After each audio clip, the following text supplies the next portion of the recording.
Isang mapagpalang araw po sa inyo, Sir Blair. Sana po ay palagi ho kayong nasa maayos na kalusugan at maging ang inyong pamilya. Isa po ako sa napakarami mong tagahanga at taga-subaybay sa inyong YouTube channel. At isang malaking karangalan po para sa akin na mapapabilang ang aking kwento sa inyong isa sa buhay. Meron po tayong kasabihan na hindi natin dapat husgahan ang isang tao base sa panlabas nitong anyo at sa katayuan nito sa buhay. Masasabi ko kasi na sa kwento ng aking buhay ay marami ang nangusga sa akin nung mga panahon na ako ay nalugmok sa buhay nang dahil sa isang napakasakit na pangyayari.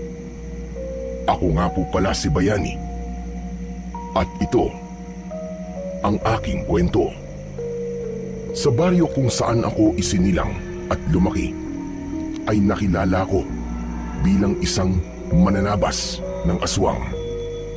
Nakikipaglaban ako sa mga aswang gamit ang sandata gaya ng itak nang walang ginagamit na agimat o anting-anting. Ang kakayahan ko na yon ay natutunan ko sa aking tatay na isa ring mananabas nung siya ay nabubuhay pa. Madalas kasing salakayin ng mga aswang ang aming lugar. Kaya naman, nagpursige akong matutunan ang pakikipaglaban sa aswang, hindi lang para protektahan ang aking sarili, kundi higit ang aming baryo. Nang dahil sa tungkulin ko sa aming baryo, ay isinantabi ko muna ang aking buhay pag-ibig. Pero totoo ngang mahirap kalaban ang puso. Nang nakilala ko si Alena, ay agad akong umibig sa kanya. Naging kasintahan ko siya at nang nagpakasal kami, ay nagkaroon kami ng isang anak. Ngunit sa kasamaang palad, parehas na pinatay ng aswang ang aking mag-ina. Pakiramdam ko ng mga panahong yun ay gumuho ang aking mundo. Nawala ako sa aking sarili at isang gabi ay bigla na lamang akong lumabas ng bahay at naglakad-lakad kung saan-saan ako nakarating. At nang natauhan ako ay hindi ko na alam kung nasang lugar ako. Doon na nagsimulang magbago ng gusto ang aking buhay. Ang dating mananabas ng aswang ay naging isang palaboy kung saan-saan ako natutulog at nabubuhay ako sa panghihingi ng barya at kakapiranggot na pagkain. Isang umaga, naglalakad ako papunta sa panaderya para bumili ng tinapay. Mula sa napaglimusan ko, may bitbit akong sako na naglalaman ng kung ano-anong bagay na nakukuha ko sa basurahan o kung saan paman. Marumi ang suot kong damit at alam kong hindi na maganda ang amoy ko. Pero wala akong pakialam dahil nasanay na akong ganun ako. Pagdating ko sa panaderya ay isang batang lalaki ang nakita kong umiiyak dahil nagpapabili siya ng isang tinapay sa kanyang nanay. Pero hindi siya binibilhan. Narinig ko na sinabi ng nanay na sakto lang ang pera nila para sa tinapay na kakainin nila para sa almusal. Naawa naman ako sa bata, kaya imbis na ipambili ko ng tinapay ko ang pera ko, ay ibinili ko yun ng tinapay ng bata. Natuwa ako nang nagpasalamat sa akin ng bata at tumigil na siya sa kanyang pag-iyak. Naglakad na ako palayo sa panaderya dahil wala na akong pambili ng tinapay. Pero isang boses ng matandang lalaki ang tumawag sa pangalan ko. Huminto ako at paglingon ko ay nakita ko si Mang Erning na papalapit sa akin. Nagulat ako nang sa paglapit niya ay inabot niya sa akin ang isang supot. Ano po yan, Mang Erning? Pandesal ito. Para meron kang pang-almusal. Mang Erning, kayo po. Baka wala po kayong kakainin. Meron. Ito nga oh. At may isang supot pa ako ng pandesal dito. Nakita ko kasi na ibinili mo yung bata ng tinapay na gusto niya. Naawa po kasi ako sa kanya. Baka matagal na po niyang gustong makakain ng tinapay na yun, kaya tinupad ko na po ang pangarap niya. Maliit na bagay lang naman po yun. Tapos, ikaw naman ang nawalan ng perang pambili ng tinapay. Tama ba? Ganun nga po. Huling pera ko na po kasi yun eh. Pero wala pong kaso, ayos lang po sa akin yun. Kasi sigurado ako na may mga magbibigay naman po sa akin mamaya eh. Talagang inuna mo pa ang ibang tao kesa sa sarili mo. Alam mo, bayani, walang masama sa tumulong. Pero dapat ay sarili mo muna ang una mong tutulungan. Hindi pwedeng tutulong ka tapos ikaw ang mawawalan. Hindi pagiging makasarili kung iniisip mo muna ang iyong sarili bago ang ibang tao paminsan-minsan. Hindi ko po kasi kayang tiisin yung bata eh. Nakakaawa po talaga siya eh. Naalala ko po kasi nung bata pa po ako kapag meron po akong gustong ipabiling laruan sa nanay ko. Tapos, hindi niya po ako binibili kasi wala naman po kaming pera. Alam ko po ang pakiramdam ng ganun eh. Ikaw talaga. Masyado kang mabait. O ganito, gusto mo bang magkape tayo dalawa sa bahay? Masarap yung pandesal kapag may kapartner na kape. Mang Erning, papapasukin niyo po ako sa bahay niyo? Eto naman, kung makapagtanong parang ito ang unang beses na papapasukin kita sa bahay ko. Tara na, sumama ka na sa akin para makapagkape ka at mainitan yung sikmura mo. Halika na. Maraming salamat po, Mang Erning ah. Hindi ko po tatanggihan yan. Ang bait niyo po talaga sa akin. Nakangiting tumango si Mang Erning. At nang naglakad na siya, ay agad akong sumunod sa kanya. Ilang taon na akong nasa baryong yon bilang isang palaboy. At sa lahat ng taong naroon ay si Mang Erning lamang ang nag-iisang nagpakita sa akin ng totoong kabaitan at pagmamalasakit. Marami kasi sa mga tao roon ang ginagawa kong katatawanan dahil sa itsura ko at kalagayan ko sa buhay. May iba na bago ko bigyan ng barya ay pinapasayaw muna ako o hindi kaya ay pinapakanta. Meron ding pinapahirapan muna ako bago ko makuha ang barya na ibibigay nila sa akin. Minsan, itatapon nila sa putikan yung barya para mas lalo kong maging madungis. May isang beses pa nga na inilagay ng isang binata ang piso sa dumi ng hayop at tawa siya ng tawa nang kunin ko yon. Sa madaling salita, napakababa na nga ng tingin ko sa aking sarili ay mas lalo pa nila akong ibinababa. Pero wala naman akong magawa at hindi ako umaalma kasi kailangan ko ng pera para may pambili ng pagkain. Kahit piso ay napakahalaga sa kagaya ko. Kaya kahit nayuyurakan na ang pagkatao ko, ay ginagawa ko ang mga gusto nila.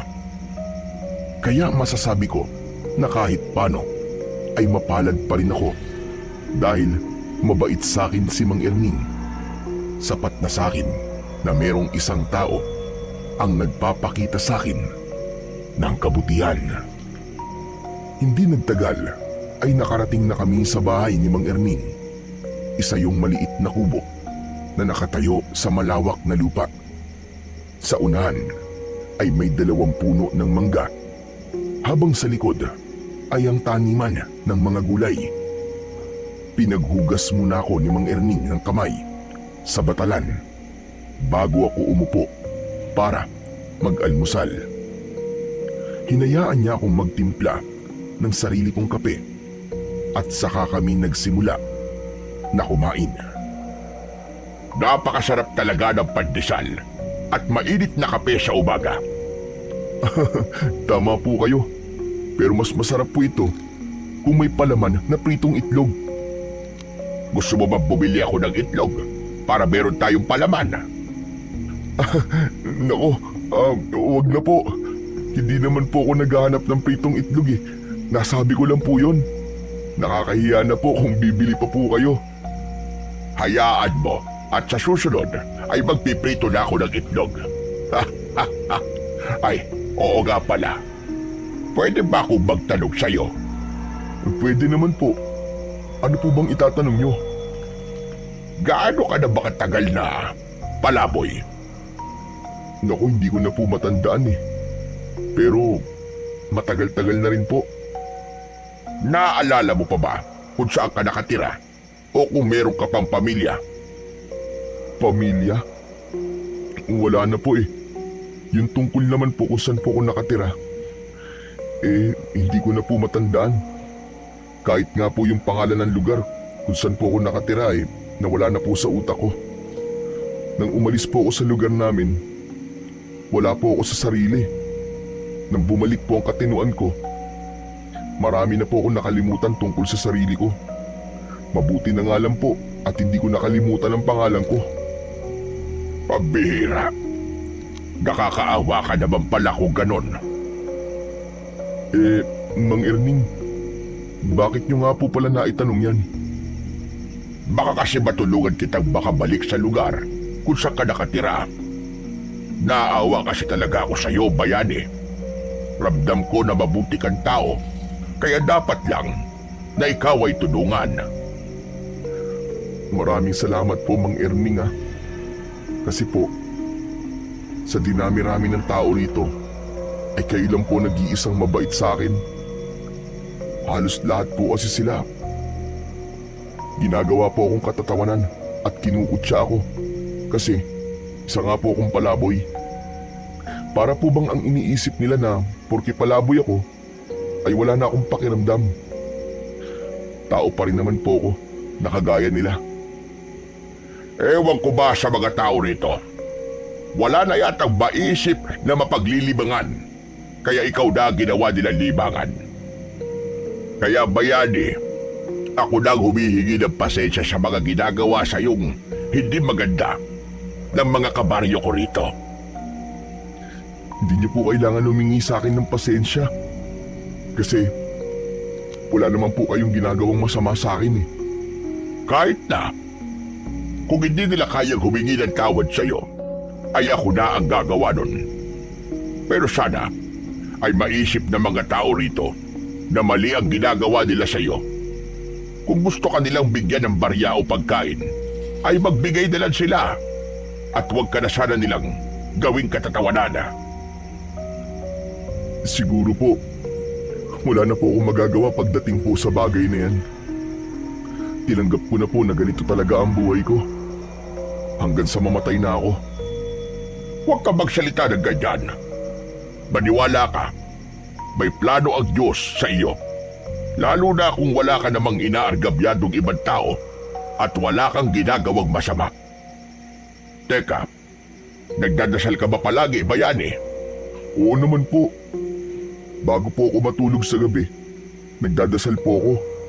Mabuti yan. Huwag kang makakalimot sa Panginoong Diyos. Teka, tanong ko lang. Natatandaan mo pa ba ang buhay mo noon sa lugar kung saan ka nakatira? Ano po eh? Hindi na rin po eh. Ay nako, mahirap pala talaga ang kalagayan mo. Mukhang mahihirapan talaga tayong alamin kung saan ka nakatira. Napailing na lamang si Mang Erning sa mga nalaman niya tungkol sa akin. Habang ako naman ay isinawsaw ang pandesal sa kape, saka ko yun kinain. Hindi totoo na wala akong natatandaan sa buhay ko dati. Ang totoo, malinaw pa sa aking alaala ang maraming beses na pakikipaglaban ko sa mga aswang. Naaalala ko pa rin ang mga gabing nagbabantay ako sa aming baryo kapag merong gumagalang aswang para masiguro ko ang kaligtasan ng lahat. Ngunit mas pinili kong wag nang sabihin yun kay Mang Erning dahil baka isipin niya na gumagawa lang ako ng kwento o hindi naman kaya ay may maluwag na tornilyo na sa aking ulo. Para sa akin, tapos na ang parting yun ng buhay ko at kailangan ko na yung kalimutan. Matapos naming mag-almusal ay nagpaalam na ako kay Mang Erning. Pero pinigilan niya akong umalis kagad dahil aniya ay meron siyang ibibigay sa akin. Isang plastik na may laman na mga damit ang inabot niya sa akin. O hayan, mga lumang damit ko ang mga yan. Hindi pa sira mga yan ha. Maayos pa ang iba dyan. Hindi ko na galang na isusuot. Kaya mas mabuting mapakinabangan mo na lang. Maraming salamat po, Mang Erning. Itong suot na damit ko na lang po kasi ang meron po ko. Hindi ba binigyan kita noon nung nakaraang buwan na bagong t-shirt? Tsaka short. Nasaan na ba ngayon? Wala na po eh. Ninakaw po sa akin. Aba, sino namang nagnakaw? Hindi ko po alam eh. Natutulog po kasi ako noon tapos nasa tabi ko po yung binigay niyong bagong damit tsaka short. Tapos pagising ko po, wala na. Pinag-interesan po siguro kasi alam po na bago. Pambihirang buhay to. Ang dami talaga lokong tao rito. Alam na nga nilang walang-wala ka na. Ninakawag ka pa. Hayaan mo. At kapag pumaldo ko sa benta ng gulay, ay ibibili kita ulit ng damit sa bayan. Naku, wag na po, Mang Erning. Baka mamaya nakawin lang po ulit sa akin, sayang. Okay na po ako rito sa mga damit po na binigay nyo. Maraming salamat po. Bakit kasi hindi ka nalang tumira rito sa bahay ko? Hindi ba? Dati ko pa yan sinasabi sa'yo. Mag-isa lang naman ako rito eh. Huwag na po, Mang Erning. Mas gusto ko po na mabuhay ng walang inaasahan. Saka, sanay naman na po ako sa labas eh. At hindi ko na po kailangan ng bahay. Ay, nako. Ikaw ang bahalang bata ka. Basta, kung sakaling magbago ang isip mo, ay sabihin mo lang kagad sa akin. Bukas ang bahay ko para sa'yo. Maraming salamat po ulit sa inyo, Mang Erning. Sige po, aalis na po ako. Matapos kong magpaalam kay Mang Erning, ay lumabas na ako ng bahay niya. Habang naglalakad, ay binuksan ko ang plastik at napangiti ako dahil medyo marami ang nakalagay dong damit. Kahit luma na ang mga yon, ay malaking tulong pa rin yun sa akin, lalo na't isang damit na lang ang meron ako. Napakabait talaga ni Mang Erning. Sana ay dumami pa ang mga taong kagaya niya. Mabuti na lang at binigyan niya ako ng mga damit. Dahil nakatutok ang mga mata ko sa mga damit, ay hindi ko napansin ang taong kasalubong ko. Nagulat ako nang bumangga ako sa taong yon. Nabitiwan ko ang plastik at nanlaki ang mga mata ko nang malaman ko na si Donato ang taong nabangga ko. Si Donato ay isang binata na tanod sa baryong yon. Matangkad siya at malaki ang katawan. Brusko ang itsura niya dahil na rin siguro sa makapal niyang bigote. Takot ako sa kanya dahil may isang beses na binugbog niya ako noon. Nahulog kasi ang wallet niya habang naglalakad siya. Pinulot ko yun at sakto naman na lumingon siya. Inakala niya na ninakaw ko yun sa kanya at doon niya na ako binugbog. Simula noon ay naging mainit na ang dugo ni Donato sa akin. Talagang dumikit ka pa sa akin, ha? Ang baho-baho mo. Kakaligo ko pa naman. Pasensya ka na, Donato. Hindi kasi ako tumitingin sa dinadaanan ko eh. Sa tingin mo ba, may magagawa pa yung pasensya mo? Dumikit na yung balat mo sa akin, eh. Kadiri! Ang aga-aga, sinisira mo ang umaga ko. Sorry na talaga, Donato. Hindi ko talaga sinasadya. Yumuko ako para kunin ang plastic. Pero bago ko pa yun makuha, ay inunahan na ako ni Donato. Tinignan niya ang laman ng plastic. Saan mo naman kinuha mga damit na ito, ha? Binigay sa akin ni Mang Erning. Mga pinaglumaang damit niya yan na hindi niya na ginagamit. Binigay ba talaga sa'yo? O baka naman ninakaw mo? Hindi ko yan ninakaw. Kahit kausapin mo pa si Mang Erning, siyang makakapagsabi na binigay niya talaga sa akin yan. Hindi ako naniniwala sa'yo. Magnanakaw ka naman talaga, di ba? Hindi ko pa nakakalimutan na ninakaw mo ang wallet ko. Hindi ko ninakaw yun. Nahulog yun sa bulsa mo, Donato. Nagkataon lang na ako nasa likod mo kaya ako nakapulot. Ibabalik ko naman talaga sa iyo yun eh. Pero nag-isip ka lang kaagad sa akin ng masama. Bakit para sa pananalita mo ako pa may kasalanan, ha? Saka sa itsura mong yan, mukha ka talagang magnanakaw Hindi porke palaboy ay magnanakaw na kaagad. Maraming ang nakaupo sa gobyerno na maayos ang suot, pero ninanakaw ang kaba ng bayan. Ang dami mo pa sinasabi. Sumama ka na nga lang sa akin sa barangay hall. At bakit naman ako sasama sa doon? Kasi nga, nagnakaw ka. Sinabi nang hindi ko ninakaw ang mga yan eh. Bigay sa akin yan ni Mang Erning. Hindi ako naniniwala sa'yo. Ang dapat sa'yo, ikinukulong. Bayani, Donato, sandali lang. Ano ba nangyayari rito? Para akong nakakita ng anghel nang biglang dumating si Mang Erning. Tumayo siya sa tabi ko at sa kanya inausap si Donato. Ano na naman ba ito, Donato? Bakit pinagtitripan mo na naman yata si Bayani? Yung palaboy kasi yan nagnakaw. At ano naman ang ninakaw niya? Ito mga damit. Hindi yan ninakaw ni Bayani. Ako ang nagbigay niyan sa kanya. Akin ang mga yan. Marahas na inagaw ni Mang Erning ang plastic kay Donato at sa kanya yon ibinalik sa akin. Ikaw, sa susunod na, Donato, magtatanong ka muna. Hindi yung inaakusahan mo kagad yung tao ng hindi maganda. Saka nabalitaan mo na bang nagnakaw ito si Bayani para masabi mo na magnanakaw siya. Yun lang naman po ang ikinakabuhay ng mga palaboy na kagaya niya, di ba? Ang magnakaw. Saka bakit mo palagi ipinagtatanggol yan? Abogado ka ba niya? Dahil mali ang ginagawa mo. Alam kong mainit ang dugo mo kay Bayani. Pero kung kikilalanin mo siya, ay malalaman mo na mabuti siyang tao. Wala akong interes na kilalanin ang taong kagaya niya. Pwes, ikaw ang lumayo sa kanya. Huwag mong pinapairal yung laki ng katawan mo. Dahil alam kong ampaw naman ang laman ng utak mo. Hindi ko gusto ang tabas ng dila mo, matanda ka, ha? Agad kong nalaman ang gagawin ni Donato nang ikayong niya ang kanyang kamao. Nang akmang susuntukin ni Donato si Mang Erning, ay mabilis kong isinangga ang kamay ko. Malakas na tumama ang suntok ni Donato sa palad ko. Nagulat si Donato sa bilis ng galaw ko. Nang itulak ko siya, ay napaatras siya ng ilang hakbang.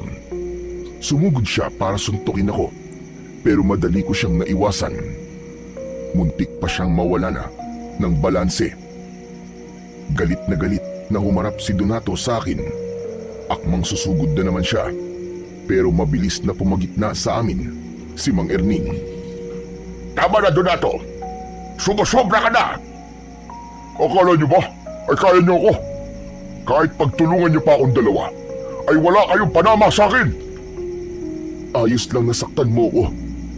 Pero kung pati si Mang Erning na matanda na, ipapatulan mo, ibang usapan na yun. Wala akong pakialam, kahit matanda pa yan. Hindi ka ba talaga titigil, ha, Donato? O baka gusto mong isumbong ko na kay Kapitan ang mga kalokohang ginagawa mo para matanggal ka na sa mga tanod dito. Tila natakot si Donato sa sinabi sa kanya ni Mang Erning. Hindi agad siya nakapagsalita, bagamat nanatili ang galit sa kanyang muka. Magkasunod kaming dinuro ni Donato.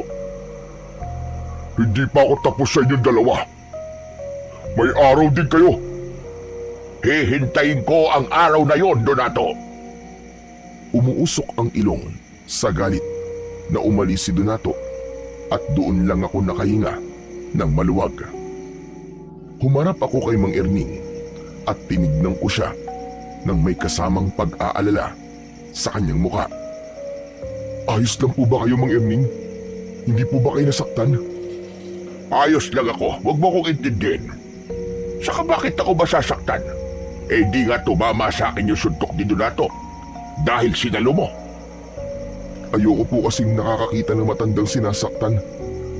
Lalo na po kayo. Mabait po kayo sa akin at palagi niyo po akong tinutulungan. Kaya dapat lang po na ipagtanggol ko kayo at protektahan.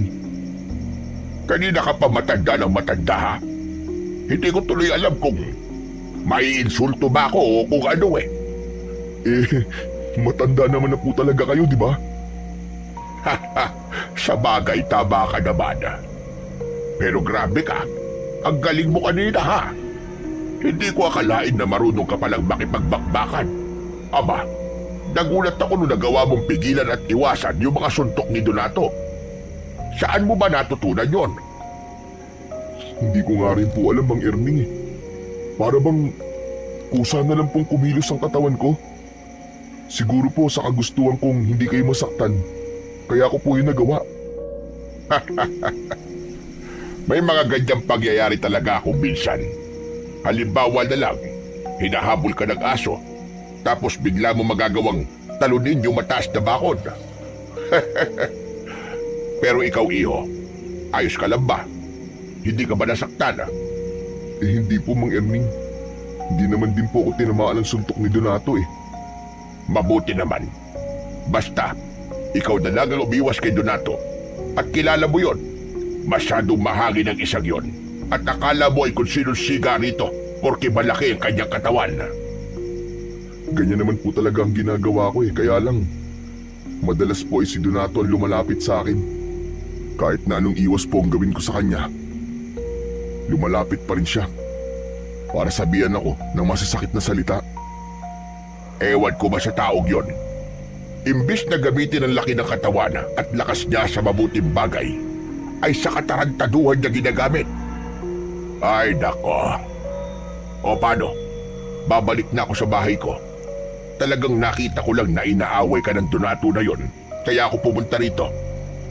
Mag-iingat ka palagi, ha? Sige po. Maraming salamat po ulit sa inyo, Mang Erning.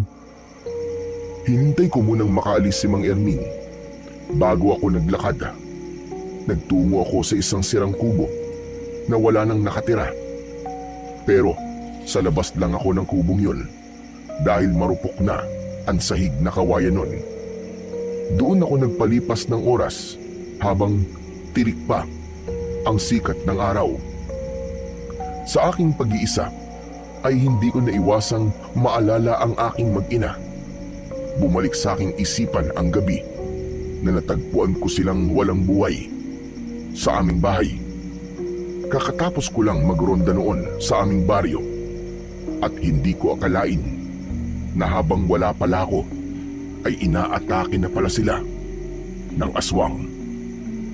Yun ang pinakamasakit na pangyayari sa buhay ko. May mga pagkakataon na hindi ko maiwasang sisihin ang sarili ko kung bakit yun nangyari. Nang gabing yun kasi ay naglalambing sa akin ang asawa ko. Sinabi niya na wag na akong umalis para makapagpahinga naman ako. Pero hindi ako nakinig sa kanya. Mas pinili ko pa rin ang tungkulin ko sa gabing yun. Alam ko na kung sinunod ko lang sana ang asawa ko, malamang ay kasama ko pa rin sila ng aming anak. Kinagabihan, gaya ng aking nakasanayan, ay pumuesto ko sa isang puno na nasa likod ng sirang kubo. Naglatag ako ron ng lumang karton. May ibinigay na unan at kumot sa akin si Mang Erning, kaya kahit paano ay komportable ang aking pagtulog. Kakapikit ko pa lang nang may naramdaman akong kakaiba.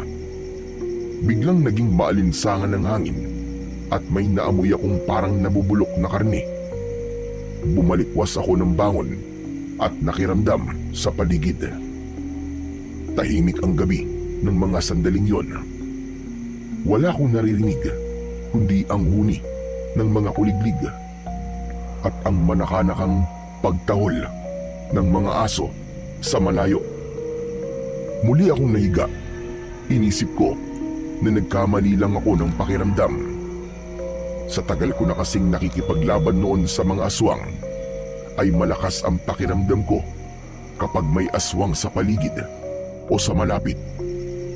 At ang mga naramdaman ko ng sandaling yon ay isang malinaw na senyales na mayroong aswang sa kung saan. Ngunit inisip ko na nagkamali lang ako dahil sa tagal ko sa baryong yun, kahit isang aswang ay wala pa akong nakikita. Hindi yun gaya sa baryo namin na halos isang beses sa isang linggo ay merong aswang na umaatake. Nang sumunod na araw, pagkagising ko ay iniligpit ko ang aking hinihigaan. Itinago ko sa sirang kubo ang mga gamit ko. Binilang ko ang mga barya na napalimusan ko nung nakaraang araw. Napangiti ako dahil sapat yun para makabili ako ng ilang piraso ng tinapay.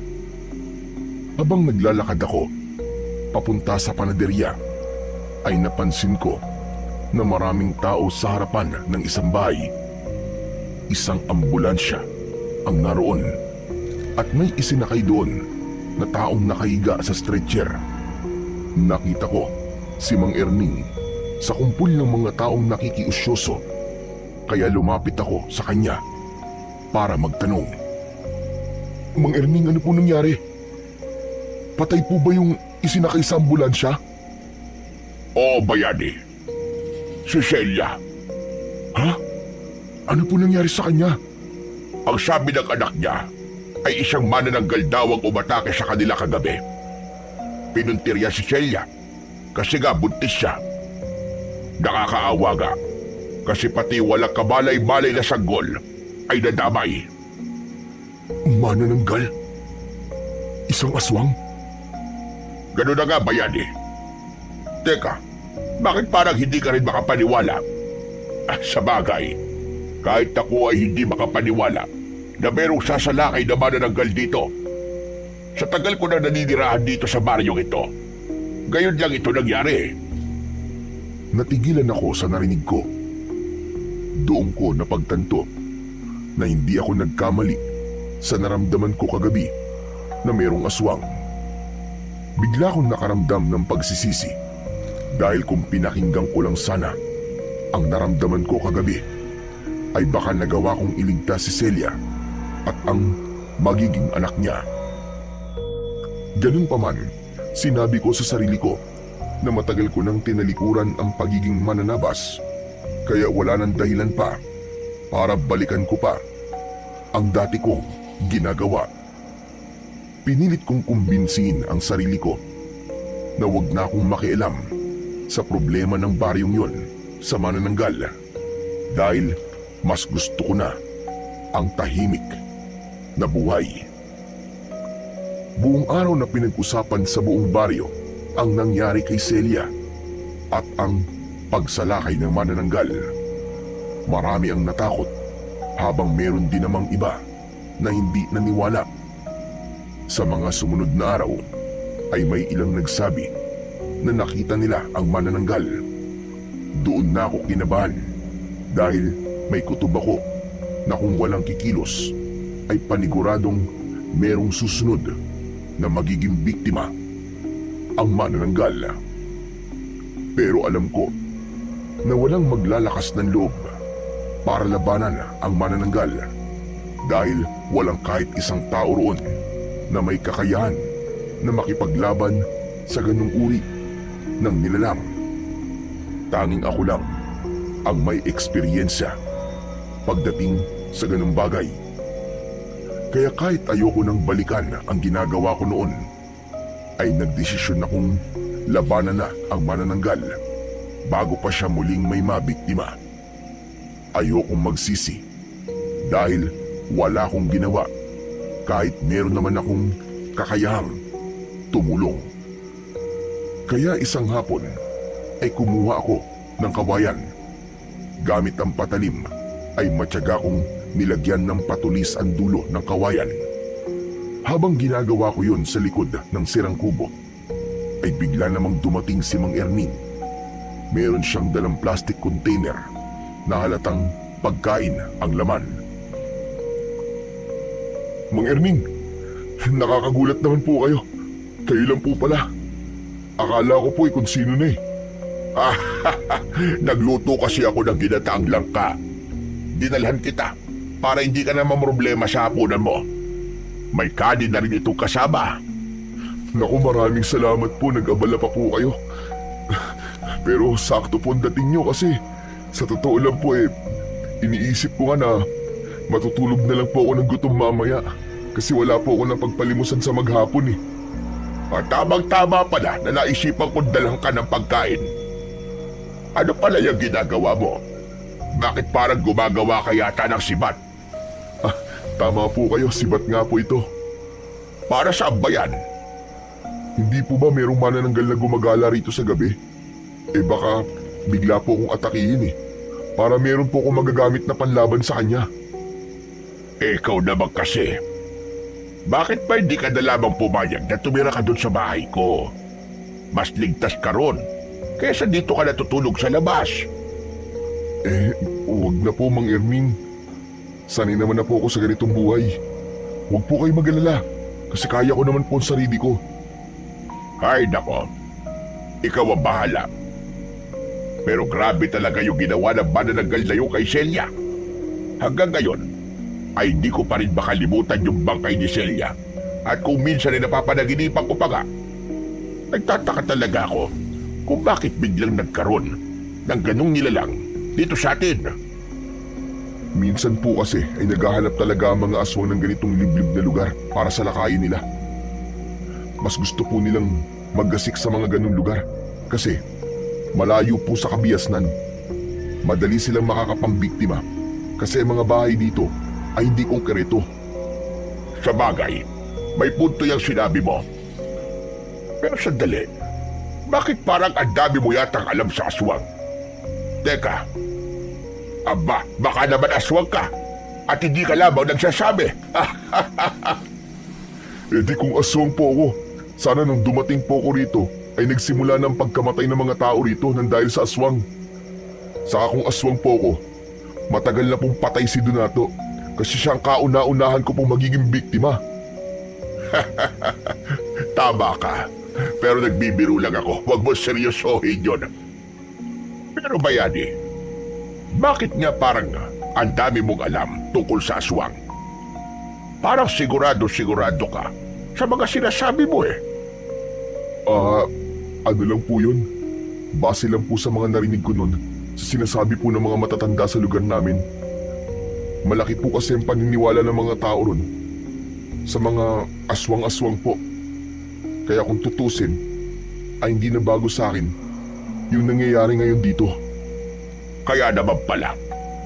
Pero kung ako ang tatanungin, noon pa man, ay naniniwala na rin ako sa mga ganong nilalang. Doon kasi sa probinsya, kung saan ako ipinanganak at lumaki, ay madalas din ako makarinig ng kwento tungkol sa mga aswang-aswang na yan. Pero kung itatanong mo, kung nakakita na ako ng aswang sa personal, ay hindi pa. Ikaw ba? Nakakita ka na ba ng totoong aswang? Hindi pa po. Sa kwento-kwento ko lang din po nalaman ang tungkol sa kanila. Saka kapag madilim na po, hindi na po ako pinapalabas nun kasi nga ang palagi nilang sinasabi ay kukunin o papatayin daw ako ng aswang. Nako, napapahaba na pala ang kwentuhan natin dalawa. O siya, sige, ako'y uuwi na. At baka maabutan pa ako ng dilim sa daan. Mahirap na. Baka ako pa ang sunod na mapatay ng pesting manananggal na yon. O sige na, bayani. Sige po. Mag-iingat po kayo, Mang Erning. Salamat po dito sa dala nyo. Walang anuman. Pero ikaw ang dapat na mag-ingat. Dahil ikaw ang natutulog dito sa labas. Kaya ko po ang sarili ko, Mang Erning. Sigurado ka ba na ayaw mo sa bahay ko muna tumuloy? Kahit habang hindi pa tayo sigurado. Kung hindi nasasalakay yung manananggal. Ayos na po ako dito. Huwag po kayo mag-alala sa akin. O siya, ikaw ang bahala. Pero kung sakaling atakihin ka ng manananggal, ay tumakbo ka kagad sa bahay ko, ha? O sige na, aalis na ako. Ngumiti ako kay Mang Erning bago siya umalis. Nang wala na siya, ay ipinagpatuloy ko ang aking ginagawa. Sa tingin ko naman, ay hindi nakahalata si Mang Erning na malawak ang kaalaman ko sa mga aswang at may kasanayan ako sa pakikipaglaban sa ganung uri ng nilalang.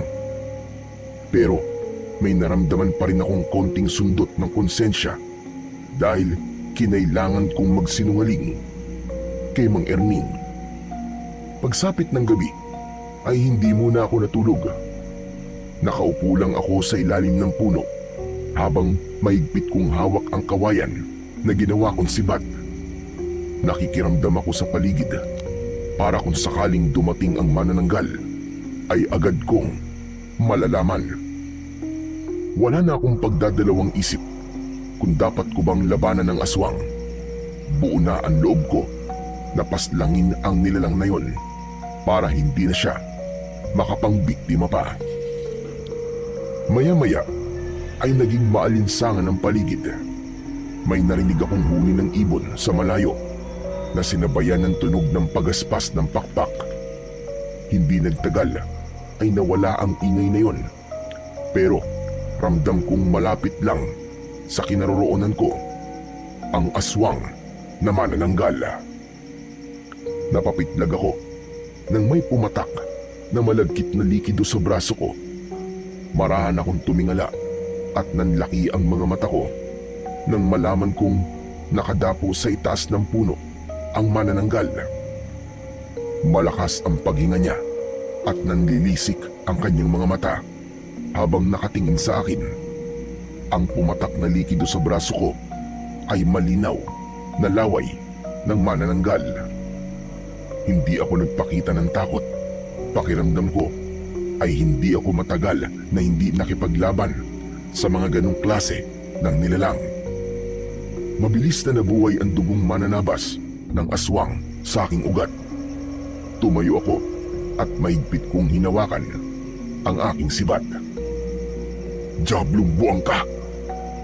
Hindi ako natatakot sa'yo! Kayang-kaya kitang patayin! Kaya kung gusto mo bang mabuhay, ay umalis ka na rito! At huwag ka nang babalik dito kahit kailan! Tila mas lalong nagalit ang manananggal sa sinabi ko. Lumipad siya pa itaas at nagpaikot-ikot siya sa itaas ko. Hindi nagtagal ay lumipad siya patungo sa dulong bahagi ng baryo. Sinundan ko ang manananggal. Hindi ko inalis ang tingin ko sa kanya dahil hindi siya maaaring mawala sa aking paningin. Desidido na akong patayin siya sa gabing yon. Pagdating ko sa masukal na bahagi ng baryo, ay hindi ko maintindihan kung bakit biglang nawala ang manananggal. Tumingin ako sa paligid, pero hindi ko alam kung saan siya nagpunta. Anak ng teteng, sa kaya nagpunta ang manananggal na yun. Pero nararamdaman ko pa rin siya, kaya sigurado ako nasa paligid lang siya. Tumigil ako sa paghahanap sa kinaroroonan ng manananggal. Pumikit ako at mas nilakasan ko ang aking pakiramdam. Mas naging matalas ang aking pandinig. At lahat ng kaluskos sa paligid ko ay naririnig ko. Isa yon sa mga taktika ko kapag nagtatago ang kalaban kong aswang. Ibinukas ko ang mga mata ko nang naramdaman ko kung nasaan ang manananggal. Agad akong pumaling sa kaliwa at malakas kong pinakawalan ang dala kong sibat. Hindi ako nagkamali dahil mula sa direksyon na yon ay pasugod na sa akin ang manananggal. Bumaon ng sibat sa dibdib ng manananggal. Bumagsak siya sa lupa at para siyang bolang nagpagulong-gulong. Hindi ko na siya binigyan ng pagkakataon na makalipad ulit. Tumakbo ko papunta sa kanya at hinugot ko ang sibat at buong lakas ko yung itinarak sa gitna ng kanyang noo. Umawang ang bibig ng manananggal at nanlaki ang kanyang mga mata. Nalagutan siya ng hininga habang nakadilat ang kanyang mga mata na parabang hindi siya makapaniwala sa mabilis na kamatayan na sinapit niya sa akin. Anak ka ng teteng, ang dali mo namang patayin. Hindi man lang ako pinagpawisan sa'yo. Dapat lang yan sa mga kagaya mo para hindi ka na makapambiktima pa ng mga taong walang kalaban-laban. Nang masiguro kong patay na ang manananggal, ay umalis na ako para bumalik sa aking tinutulugan. Masaya ako dahil wala nang susunod na magiging biktima ang manananggal. Sigurado ko na bukas ng umaga, sa sandaling matagpuan ng mga tao ang walang buhay na katawan ng manananggal, ay labis silang matutuwa. Naging mahimbing ang tulog ko ng gabing yon dahil alam kong ligtas ng muli ang aming baryo. Pagsapit ng umaga, ay hindi ko inasahan na gigisingin ako ni Mang Erning. Malakas niyang niyugyug ang katawan ko. Bayani! Bayani, gumising ka! Bayani! Mang Erning, bakit po ba? Ang aga niyo naman pong mang-abala na natutulog. Inaantok pa po ako eh. Umamin ka nga sa akin. Ikaw ba ang pumatay sa manananggal? Ho? Ano po? Patay na po yung manananggal? Huwag ka na magmamaang-maangang pa. May hinala ako na ikaw ang pumatay sa manananggal na yon. Natagpuan ang katawan niya sa kasukalan at may nakatusok na sibat na gawa sa kawayan sa noo niya. Eh di magandang balita po yan. Kung patay na po pala yung manananggal, ibig sabihin, wala na po siya magiging susunod na biktima. Bakit hindi mo sinasagot ng tanong ko sa'yo? Eh ano po ba yung tinatanong nyo? Pasensya na po, kagigising ko lang eh. Medyo hindi pa po ako makapag-isip ng maayos. Uulitin ko. Ikaw ba ang pumatay sa manananggal? Hindi po ako. Paano ako po ang papatay sa kanya eh? Magdamag po ako natutulog dito. Saka ano naman pong alam ko sa pagpatay sa ganong klase ng nilalang. Kung hindi ikaw ang pumatay sa manananggal, bakit ang sandata na ginamit para patayin siya ay yung sibat na gawa sa kawayan? Hindi ba nakita kita kahapon na gumagawa ka ng ganong sandata? Hindi agad ako nakapagsalita sa sinabing ni Mang Erning. Pakiramdam ko ay malalaman niya na kung sino talaga ako at kung ano ang kaya kong gawin. Pero wala akong balak na malaman ng kahit na sino na isa akong mananabas ng aswang. Kaya agad akong nag-isip ng paraan para maalis sa isip ni Mang Erning na ako ang pumatay sa manananggal. Bakit hindi ka makapagsalita? Ha? Dahil ba sa tama ako sa aking hinala? Bayani, wala kang dapat ikatakot kung ikaw ang pumatay sa manananggal. Isang aswang ang pinatay mo. Isang aswang na pumatay sa isang buntis at sa dinadala niya sa gol. Kaya nararapat lang sa kanya ang ginawa mong yon. Sana nga po ako talaga ang pumatay sa manananggal. Pero hindi po akong pumatay sa manananggal. Nagsasabi po ako ng totoo sa inyo. Paano mo ipapaliwanag yung sibat na gawa sa kawayan na siyang ginamit ng kung sino man para patayin yung manananggal? Sige nga. Hindi lang naman po siguro akong gumawa ng ganun sandata eh. Tsaka syempre, alam po ng lahat na may manananggal dito kaya marami po ang gagawa ng sibat para gamitin po na panlaban sa manananggal. Para meron silang sandata, di po ba? Nagsasabi ka ba ng totoo? Oo naman po, Mang Erning. Hindi ko po kaya magsinungaling sa inyo. Maniwala po kayo sa akin. Kung ganun, sige nga. Nasa na? Nasa na sibat na ginawa mo? Ipakita mo sa akin yun ngayon. Ha? Ano po wala na po dito eh. Paano wala na? Nasaan yun? Saan napunta? Ano po kasi, yung pinanggatong ko po kagabi. Tama, pinanggatong ko. Malamig po kasi kagabi kaya gumawa po ako ng apoy mula sa kahoy ng kawayan. Tingnan nyo nga po, nandyan pa po yung bakas ng mga kahoy at kawayan na sinunog ko. Itinuro ko kay Mang Erning ang bakas ng pinagsunugan ko ng mga kahoy malapit sa akin. Pero ang totoo ay matagal na yon. Kahit paano ay nakahinga ako ng maluwag dahil tumangu-tango siya. Isang indikasyon na naniwala siya sa sinabi ko. Sige, sa ngayon ay maniniwala ako sa mga sinasabi mo. At sana nga ay hindi ka nagsisinungaling dahil wala kang dapat na ikatakot kung ikaw man ang totoong pumatay sa manananggal. Marami pa nga ang matutuwa sa iyo kapag nagkataon. Hindi ko po kaya magsinungaling sa inyo, Mang Erning. Napakabait niyo po sa akin para magsinungaling po ako sa inyo. Sa gitna ng aming pag-uusap ay narinig namin ang mga taong nagmamadaling naglalakad patungo sa kinaroroonan ng katawan ng manananggal. Naulinagan namin, nakilala na nila kung sino ang pumatay sa manananggal. At dahil doon ay nagkatinginan kami ni Mang Erning. Sabay kaming umalis para puntahan ang kinaroroonan ng manananggal. Pagdating namin doon ay sumalubong sa amin ang maraming tao, pero isang tao lamang ang nakakuha ng aking atensyon. Walang iba kundi si Donato. Mayabang siyang nakatayo sa tabi ng manananggal. Nakatapak ang isa niyang paa sa ibabaw ng dibdib ng manananggal, habang ang isa niyang kamay ay hawak ang sibat na nakatusok pa rin sa noo ng aswang. Aba, si Donato ba ang nakapatay sa manananggal? Mukhang ganun na nga po. Pasensya na kayo kung di ko kagad sinabi sa inyo na kumikilos ako para paslangin ang manananggal na ito. Ayoko kasi ng mga ako ko, tapos hindi ko rin naman pala magagawa.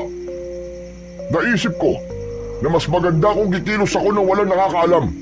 At kapag nagtagumpay na ako, ay saka ko na lang ipapaalam sa inyong lahat. Tama ang narinig nyo. Ako nga ang pumatay sa manananggal na ito.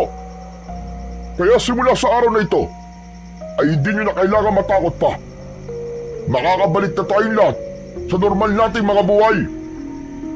Malakas na nagpalakpakan ang mga tao dahil sa labis na tuwa matapos magsalita ni Donato. Marami ang pumuri sa kanya at nakita ko ang yabang sa kanyang muka. Maraming salamat sa mga papuri ninyo. Pero kailangan ko muna magpahinga. Hindi naging madali ang pakikipaglaban ko sa manananggal. Kaya hayaan niyo akong makabawi ng lakas. Kapag nakapagpahinga na ako, ay sasagutin ko ang lahat ng mga tanong nyo. Sa ngayon ay uuwi na muna ako sa bahay ko at sana bigyan niyo ako ng ilang araw na pagpapahinga. Kahit alam kong gusto niyo ako makausap. Dahil humahanga kayong lahat sa aking kagitigan. Nakangising kumaway si Donato sa mga tao bago siya naglakad palayo. Hindi ko alam ang mararamdaman ko sa pag-ako ni Donato na siya ang pumaslang sa manananggal. Kahit nakilala ko na mayabang siya, ay hindi ko naisip na kaya niyang akuin ang isang bagay na alam naman niya sa kanyang sarili na hindi naman siya ang gumawa. Ngunit ganun pa man, inisip ko ang magandang naidulot nun sa akin at yun ay ang hindi na magdududa pa si Mang Erning. na hindi ako nagsasabi ng totoo sa kanya.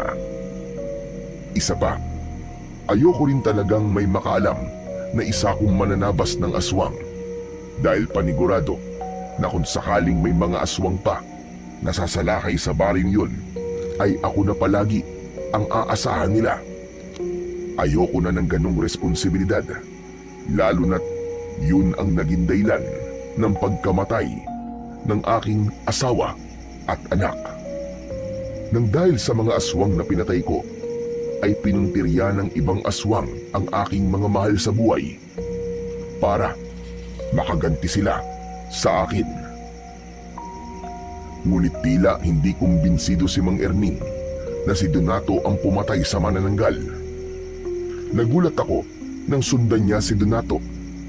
Sa takot ko na baka may gawin na hindi maganda si Donato kay Mang Erning, ay sumunod ako sa kanya. Humarang si Mang Erning sa harapan ni Donato. Donato, sandali. Mag-usap nga tayo dalawa. Mahina naman pandinig mo, hatanda. Hindi bang sabi ko ay ayoko munang abalahin niyo ko? Hindi mo ba kayang pagbigyan ng hiling ko kapalit ng pagpatay ko sa manananggal? Ang sabi ko, kailangan ko ng pahinga. Sigurado ka bang ikaw ang pumatay sa manananggal? O isa lang ito sa mga kasinungalingan mo? Magpasalamat ka dahil magandang mood ko ngayong umaga. Dahil kung hindi, kanina pa dumugo yung nguso mo dahil sa sinabi mo sa akin. At talaga nakuha mo pa akong pagdudahan, ha? Kaysa magpasalamat ka sa kabayanihan ginawa ko. Saka lang ako magpapasalamat sa iyo kapag nasiguro ko na ikaw nga talaga ang pumatay sa manananggal. Malinaw na wala kang ebidensya na ikaw nga ang may gawa nun. Ang pinanghahawakan mo lamang ay ang mga salita mo. Kahit sino ay pwedeng gawin yon. Kahit ako ay kaya kong sabihin na ako ang pumatay sa manananggal. Walas, teka. Natawa naman ako sa sinasabi mo, tanda. Sa tingin mo ba ay merong maniniwala sa'yo kapag sinabi mong ikaw ang pumatay sa manananggal? Sa tanda mong yan, paniguradong marupok na mga buto mo. At talagang nagdududa ka pa sa kakayahan ko, ha? Hindi mo ba nakikita ang laki ng braso ko at ang laki ng katawan ko? Kaya nga ngayon, ay pwede kitang ibalibag dyan sa kinatatayuan mo. Donato, huwag mo namang sasaktan si Mang Erning. Matanda na siya. Eh, yung matanda na yan eh. Kung naiingit kasi siya sa akin, dahil maraming humahanga sa akin, eh manahimik na lang siya. Baka atakihin pa siya sa puso, sa sobrang inggit niya. Baka yung pang ikamatay niya. Napakabastos talaga ng bunganga mo. Kaya hindi ako naniniwala na magpapakabayani ka para sa aming lahat. Hindi ikaw ang klase ng tao na handang isugal ang sarili para lamang sa iba. Hindi huwag kang maniwala. Wala akong pakialam. Basta ako, alam ko kung ano ang totoo. Kaya ikaw, mamatay ka sa inggit at galit mo sa akin. Tumabi na nga kayong dalawa. Baka hindi pa ako makapagtimpi. Sipain ko kayong dalawa eh. Hinawakan ko sa braso si Mang Erning at binulungan ko siya na tama na. Alam kong napilitan lang siya nang hilahin ko siya palayo kay Mang Donato. Mayabang kaming tinignan ni Donato bago siya naglakad palayo. Hindi ko pa rin binitiwan si Mang Erning dahil baka biglang sundan na naman niya si Donato. Saka ko lang pinakawalan ang braso niya nang nawala na si Donato sa aming paningin. Napakayabang talaga ng Donato na yon. Akala mo ay kung sinong malakas. Ha! Kahit malaki ang katawan niya, ay ampaw naman ang utak niya. Eh bakit niyo naman po kasi ginawa yun, Mang Erning? Tignan niyo po, mas lalo tuloy na galit si Donato sa inyo. Baka gumanti po yun sa inyo. Eh di gumanti siya. Sa tingin ba niya ay natatakot ako sa kanya? Ha! Nek-nek niya. Kung ang iba ay nagagawa niya sindakin, ibahin niya ako. Hindi ako takot sa kanya. Tama na po yan, Mang Erning. Baka magkatotoo yung sinabi ni Donato. Eh, baka bigla po kayong atakihin sa puso dahil sa sobrang galit nyo. Wala akong sakit sa puso, kaya malabo mangyari ang sinasabi mong yan. Hindi talaga ako naniniwala na ang lalaking yun ang pumatay sa manananggal. May ibang taong gumawa nun, pero ayaw lang niyang magsalita. Kung ano man ang dahilan ng taong yun, ay yun ang hindi ko pa alam sa ngayon. Pero gagawa ako ng paraan para malaman kung sino talaga ang pumatay sa manananggal, para mabigyan siya ng papuri na nararapat para sa kanya. Hindi na lang ako nagsalita dahil baka makahalata pa si Mang Erning na ako talaga ang pumaslang sa manananggal. Para sa akin ay hindi ko na kailangan pa ng papuri. Sapat na sa akin na alam kong ligtas na ang baryong yun at wala nang mamamatay nang dahil sa isang manananggal. Sa mga lumipas na araw ay muling naging kampante ang mga tao sa baryo. Masaya ang lahat dahil wala na ang manananggal at hindi na nasundan ang naging una nung biktima. Tila naging sikat naman si Donato dahil sa pag-aakala ng mga tao na siya nga ang pumatay sa manananggal. Marami ang humanga sa kanya at marami ang nais marinig ang kwento niya kung paano niya napaslang ang aswang. Nanatiling tikom ang bibig ko at mas pinili kong wag nang isiwalat ang katotohanan. Masaya na rin ako sa nangyari dahil makakapamuhay na kaming muli ng tahimik at payapa. Isang tanghali ay nasa bahay ako ni Mang Erning. Pinuntahan niya ako kanina at sinabi niya na nagluto siya ng adobong baboy at nais niya na pagsaluhan namin yun. Sa gitna ng aming pagkain ay nagulat kami nang isang babae ang biglang pumasok sa bahay ni Mang Erning. May bag na nakasukbit sa kanyang likod. Nagliwanag ang mukha ng babae nang nakita niya si Mang Erning. Lumapit siya kay Mang Erning at mahigpit niyang niyakap ang matanda. Lolo! Lolo, namiss ko po kayo! Olivia, anong ginagawa mo rito? Ginulat mo naman ako sa pagdating mo. Siyempre, binibisita ko po kayo. Nag-resign na po ako sa trabaho. Kaya naisipan ko pong dalawin kayo habang nagpapahinga po ako. Baka isipin nyo na nakalimutan ka na namin. Nasurpresa naman ako sa pagdating mo, iha. Maraming salamat, apo. Oo nga pala. Bayani, ito si Olivia. Apo ko ito na nakatira sa Maynila. Olivia, apo. Siya naman si Bayani. Mabait yan. Kaibigan ko yan dito. Hello Bayani. Oh, bakit nakatulala ka dyan? Alam ko na.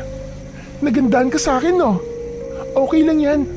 Sanay na ako na kapag may lalaking nakakita sa akin, ay natutulala sila.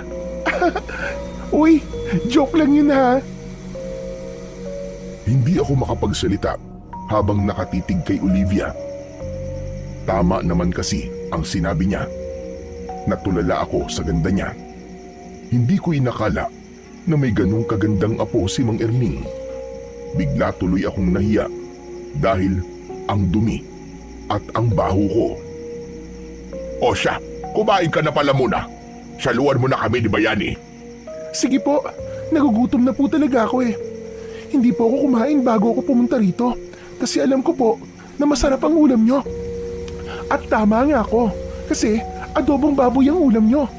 Favorite ko po yan, lalo na kung kayo po nagluto. Mang Erning, aalis na po pala ako. Oh, bakit naman? Hindi ka pa nga tapos kumain eh. Tapusin mo muna yung pagkain mo bago ka umalis. Busog na po ako eh. Saka, para magkaroon po kayo ng oras na makapag-usap po kayo ng apo nyo. Nahihiya ka ba sa amin?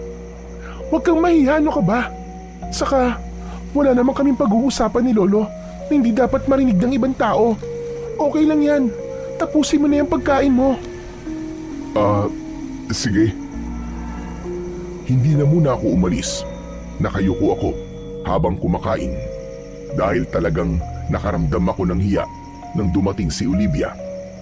Nakinig na lang ako sa kumustahan ni na Olivia at Mang Erning.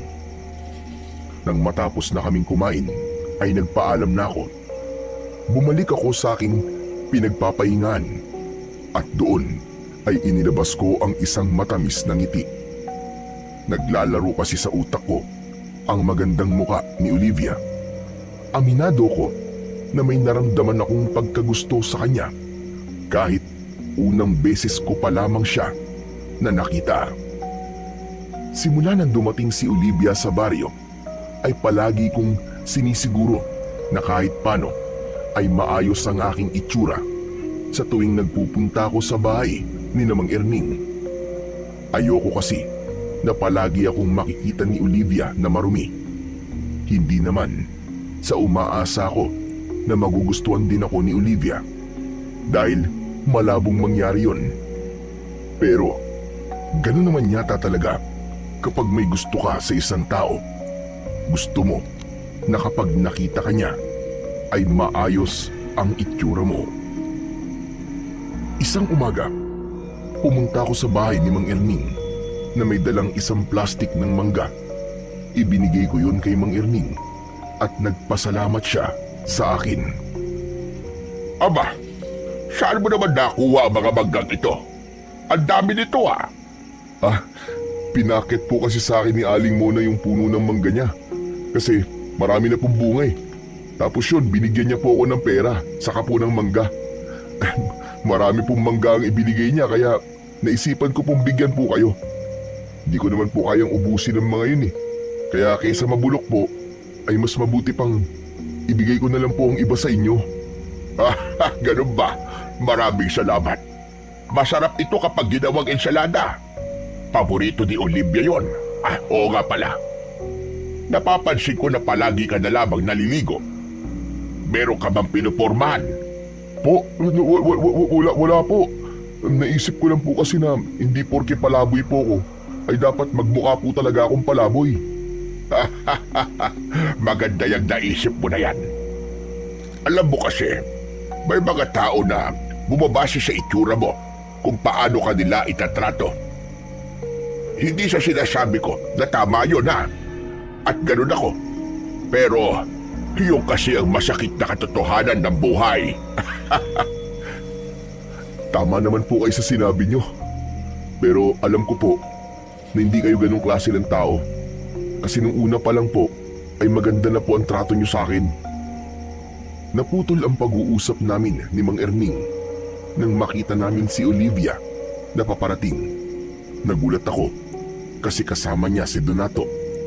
Nang nasa tapat na sila ng bakuran ni Mang Erning ay inabot ni Donato kay Olivia ang bayong saka siya umalis. Nakangiting lumapit sa amin si Olivia. Lo, nabili ko po lahat ng pinapabili niyo po sa akin sa talipapa. Makakapagluto na po kayo mamaya ng laing. Tapos, pinakayod ko na rin po yung nyog kasi baka manakit pa po ang likod nyo kung kayo po ang gagawa nun. Teka. Bakit pala kasama mo si Donato? Nagkakilala po kami kanina sa may talipapa. Mukhang mabait naman po eh. Kasi tinulungan pa nga po niya akong tumawad sa mga tindera.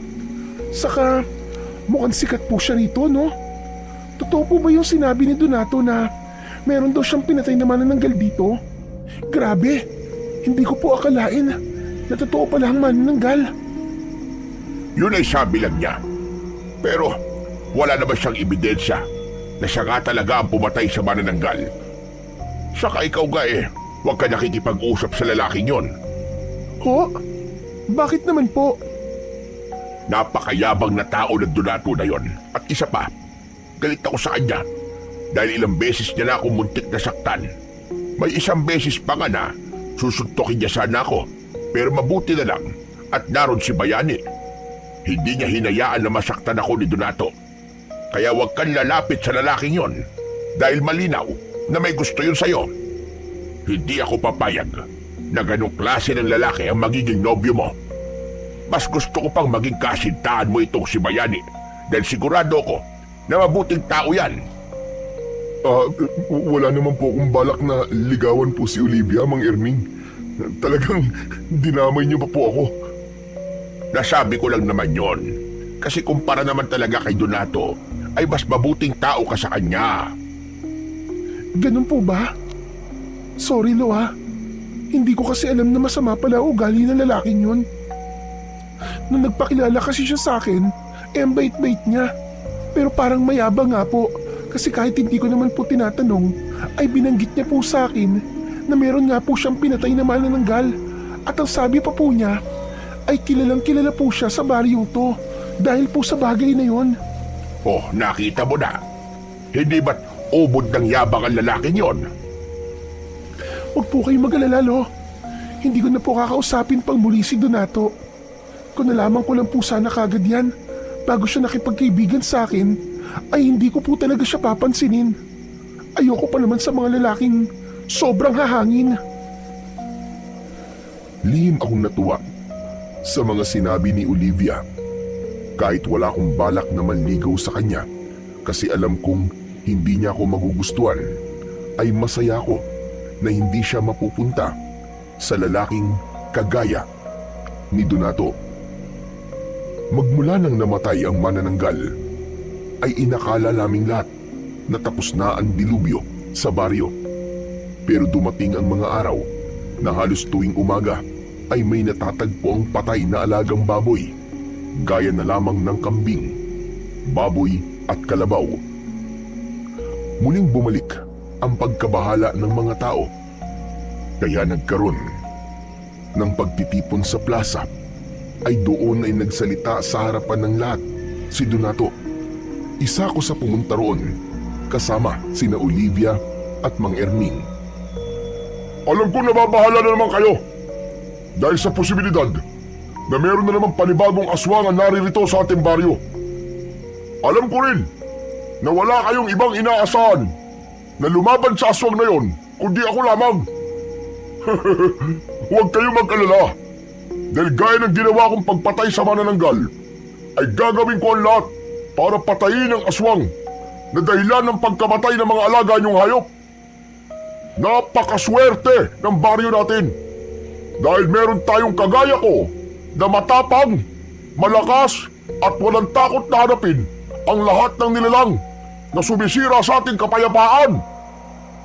Tignan mo, Apo. Hindi ba totoo sinabi ko na napakayabang ng Donato na yan? Kaya nga po, Lolo. Sabihin na nating malaki po ang naitutulong niya sa mga tao. Pero hindi dapat siya magsalita ng ganyan na para bang sa kanya nakadepende ang lahat ng buhay na nandito. Isa pa, malakas ang kutob ko na hindi talaga siya ang pumatay doon sa manananggal. May ibang gumawa ng bagay na yon. Pero dahil wala nagsalita, ay inako na ni Donato na siya ang pumatay sa manananggal. Pero kung hindi po si Donato ang pumatay sa manananggal, sino naman po kaya? Si Bayani. Hindi po akong pumatay sa manananggal. Ang ibig ko sabihin ay baka meron kang hinala kung sino ang totoong pumatay sa manananggal. Hindi ko naman sinabi na ikaw ang gumawa nun. Wala po akong maisip eh. Pero kung sinasabi po ni Donato na siya, siguro maniwala na lang po tayo sa kanya para wala ng gulo. Basta. Hindi ako naniniwala sa mga sinasabi ng mayabang na Donato na yan. Puro kayabangan lang naman at hangin ang laman ng utak niyan eh. Pero sigurado ko na isang araw ay malalaman din natin ang buong katotohanan. At kapag nangyari yon, tignan natin kung anong gagawin ni Donato. Baka sa labis na kahihiyan ay umalis na lang siya rito sa ating baryo. Huminto muna kami sa pag-uusap nang muling nagsalita si Donato. Gaya na sinabi ko, ay huwag kayong masyado mag-alala. Dahil nandito ako. Ako ang tutugi sa aswang na yon at gagawin ko ang lahat para mapatay siya sa lalong madaling panahon. Hindi ko nahihintayin na dumating ang araw na hindi na lang mga hayop ang papatayin niya, kundi tayong mga tao na rin. Ako ang tagapagligtas dun lahat sa aswang at sa iba pang nilalang na magiging banta sa inyong mga buhay. Hindi ko kayo pababayaan. Dahil alam kong tanging ako lamang ang may kakayahan na protektahan kayong lahat. Malakas na nagpalakpakan ang mga tao para kay Donato na para bang napakasaya nila sa mga sinabi nito. Pero kung hihimayin ang bawat salita ni Donato, malinaw na nagmamayabang lamang siya. Kung malalaman din ng mga tao na hindi si Donato ang pumatay sa manananggal, ay sigurado ko na mag-iiba ang tingin nila rito. Pero wala akong balak na sirain ang pantasya ni Donato na isa siyang bayani sa baryong yon. Nakaramdam na ng inis si Mang Erning, kaya inaya niya na kami na umalis. Kaming tatlo ang tanging umalis sa plaza dahil pakiramdam namin ay wala ng kwenta ang mga sinasabi ni Donato. Pagdating namin sa bahay ni Mang Erning, ay sinabi ni Mang Erning na magsisibak lang siya ng kahoy sa likod. Nang kami na lang ni Olivia ang nasa harapan ng bahay, ay nagpaalam na ako sa kanya na aalis na ako. Pero bigla akong pinigilan ni Olivia. Teka, sandali lang bayani. Huwag ka munang umalis. Maiinip kasi ako nito kasi wala na akong makakausap. Busy kasi si Lolo. Gusto mo kong makausap? Ganun na nga. Kaya nga, ayokong umalis ka, di ba? Bakit? Meron ka bang gagawin? Wala naman. Ang totoo niyan tatambay lang ako sa kung saan. Saan ka tatambay? Siguro, dun sa may ilog. Tahimik kasi ron Saka, walang masyadong tao kapag ganitong oras. Alam mo, simula nang dumating ako rito, ay hindi pa ulit ako nakakapunta sa ilog na yon. Maganda pa rin ba doon? Aba, oo naman, Olivia. Malinis pa rin ang tubig doon kasi inalagaan niya ng mga tao rito Malaki kasi ang pakinabang ng ilog na yon sa aming lahat. Eh di, doon na lang tayo tumambay. Sasama na lang ako sa'yo. Talaga? Gusto mo akong makasama at makausap? Oo naman. Bakit ba parang ayaw mo maniwala?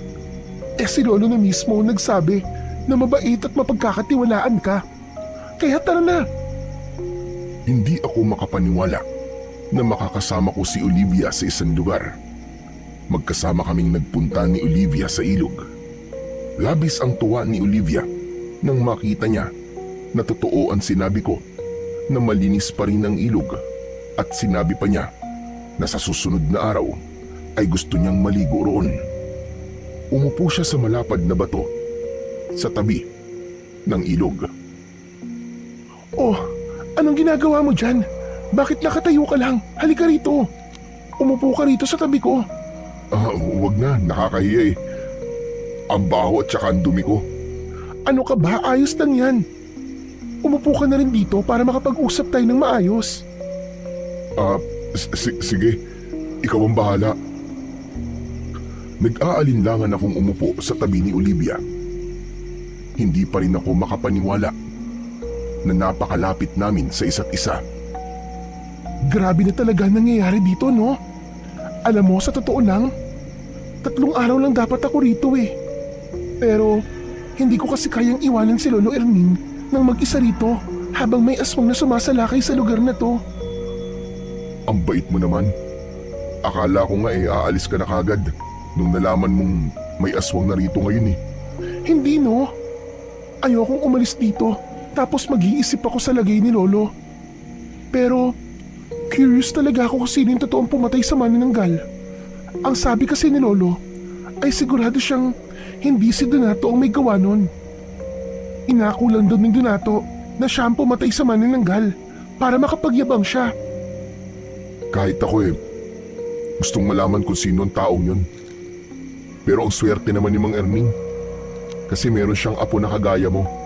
Kung sa iba kasi, baka mas inuna nila ang sarili nilang kaligtasan.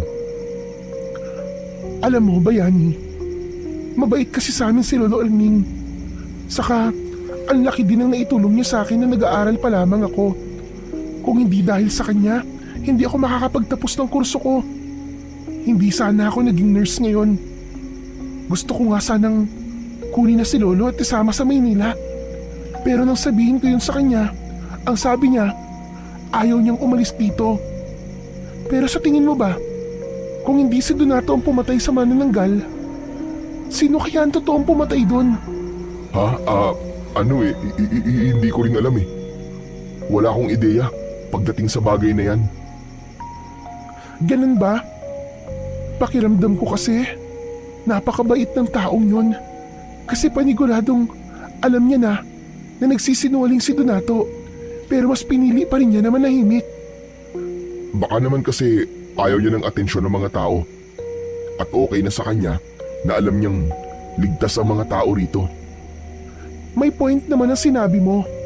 Pero sandali nga, kung makapagsalita ka, parang alam na alam mo yung nararamdaman ng totoong pumatay sa manananggal. Hindi naman sa ganun. Iniisip ko kasi na kung ako yung taong yun, ay ganun na magiging rason ko kung bakit ayoko malaman ng mga tao na ako ang pumatay dun sa manananggal. Sa gitna ng pag-uusap namin ni Olivia, ay nagulat kami nang biglang dumating si Donato. Mahigpit na hinawakan ni Donato ang braso ko at hinila niya ako patayo.